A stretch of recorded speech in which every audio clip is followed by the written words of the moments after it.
El Papa Francisco lanzó una campaña a nivel mundial a favor de las personas migrantes y refugiadas, denominada Compartiendo el Viaje.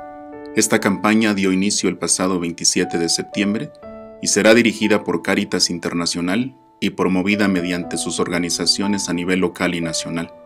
La campaña nos permite acercarnos a los siguientes dos objetivos. Primero, fortalecer vínculos entre las personas migrantes y las comunidades a través de campañas públicas de sensibilización que promuevan espacios y oportunidades para el conocimiento mutuo. Y segundo, combatir la indiferencia mediante la construcción de comunidades más inclusivas, fortaleciendo la cultura del encuentro propia de la espiritualidad cristiana. Por estos motivos, la Arquidiócesis Primada de México, mediante la Comisión de la Pastoral de Migrantes y Movilidad Humana, se ha dado a la tarea de abordar dicha temática mediante la entrevista como un medio para aterrizar las diversas experiencias e historias del fenómeno migratorio, de lo rural a lo urbano y de lo nacional a lo internacional. Soy migrante en mi propio país.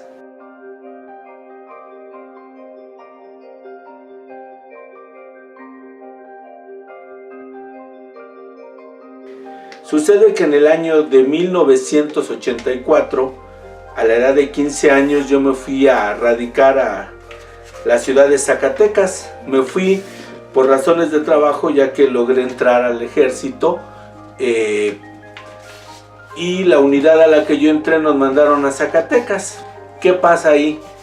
Que cuando yo llego a la ciudad de Zacatecas y ser yo del Distrito Federal, ellos me mencionaban chilango, empecé a vivir mucha discriminación, principalmente en ese entonces en la zona norte, principalmente Monterrey, Durango, decían una frase: mata un chilango, harás patria.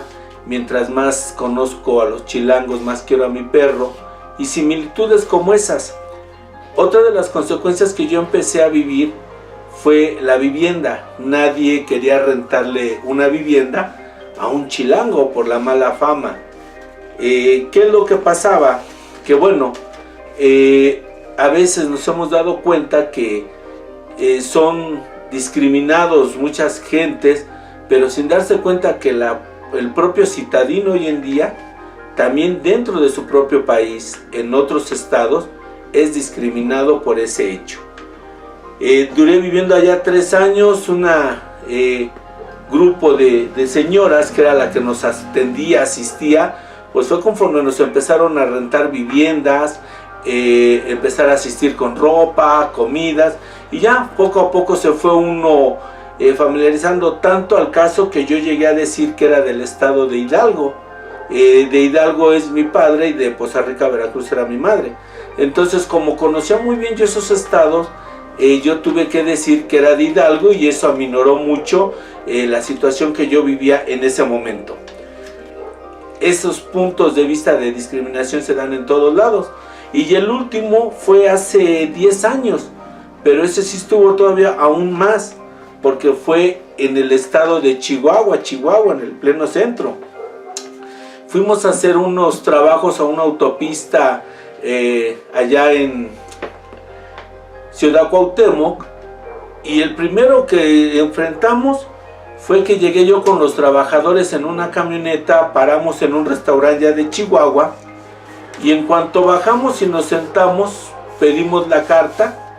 Cuando escucharon nuestro tono de voz, nos pidieron que primero teníamos que pagar la comida antes de consumirla o pedir, ya que ellos ya se habían enfrentado a muchos casos de gente que no pagaba.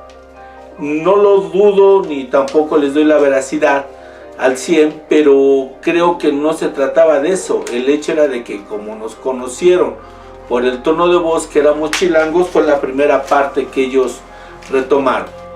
Posteriormente, cuando quisimos buscar una vivienda, nadie, pero ni siquiera nos daban la oportunidad de explicar con el puro acento. ¿Qué tuvimos que hacer? Bueno, pues lo que en caso hacíamos, buscamos una persona de ahí intermediaria, se le ofreció trabajo a 2, 3 personas, y ya ellos eran nuestros guías o las personas intermediarias tanto para llegar a comer, porque como eran cerca de 20 trabajadores, no en cualquier lugar nos ofrecían la comida, y aunque la pagáramos por adelantado, aún así vivíamos nosotros eso. Para conseguir transporte, uno no se llevaba tan rápido, eran otras cosas, pero sí existe la discriminación dentro de nuestro propio país, dentro de nuestros propios estados, y aún siendo citadinos, uno enfrenta esa discriminación, ¿sí? En estos casos, eso lo vamos a poder ir erradicando poco a poco, principalmente a la labor que se hace como esta, a la difusión de más cultura, a la difusión de más valores, a la difusión de un trabajo de hermandad que se haga para poder erradicar un poco más de esta discriminación, que no soy yo el único. Para mí tal vez sería un caso mínimo, o tal vez no me fue nada mal, comparado a cientos de gentes que viven y se enfrentan a esas situaciones. Tal vez para mí mis motivos de discriminación fueron nada más verbales, pero yo puedo asegurar que hasta para muchos han sido físicos, ¿sí? Y tal vez hasta muchos han perdido la vida en esa parte que se enfrenta. Esto es mi historia de la migración. Esta campaña concluye en septiembre de 2019.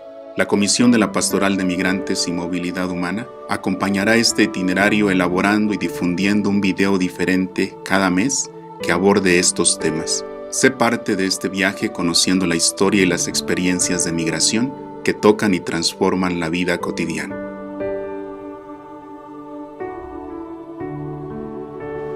Todas y todos caminemos juntos hacia la tierra prometida.